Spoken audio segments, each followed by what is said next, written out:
Bom, assim que a verdade, ayer den hora na dimenta, o time de divisão de crime organizado de Cuerpo Policial Corsou, junto com o time de arresto, a começar com uma operação bastante grande, depois de informação e situação dudosa, que não mistério constatado em área de Klein Corsou. E mesora durante a operação aqui, não mistério bem encontrar boto que o mistério dal contra clips que tem na Klein Corsou e não bem encontrar também diferentes bultos contendo cocaína e também 4 armas que foram confiscadas e de caso aqui há detenção também de 3 pessoas.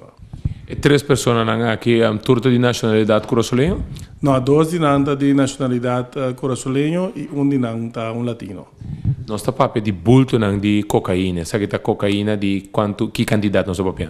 Bom, até o momento aqui de informação que nós temos mais ou menos 20 quilos. A cocaína só há ou tem outro tipo de droga também com a de bulto não? Bom, o bulto consiste de cocaína. Para lo que está é boto mesmo, ela queda intacto, ela queda quebrar, a confisque?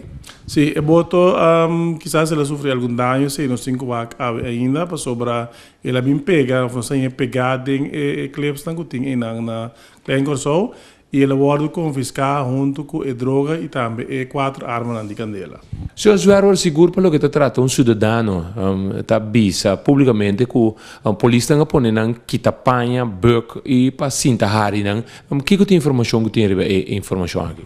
Bom, a informação é minha está disponível completamente, mas compreender se de nosso departamento interno que tem encarregado com investigação interna que estava tendo cidadano que abini para caso que o mistério suceder, em verdade que ainda não estava conforme com a maneira como a polícia trata durante de uma investigação e controle que estava tendo e esse não há oportunidade para dar queijo e não para nós podemos começar com a investigação do caso aqui, pero a pessoa opta de consultar seu advogado e depois lo abini back.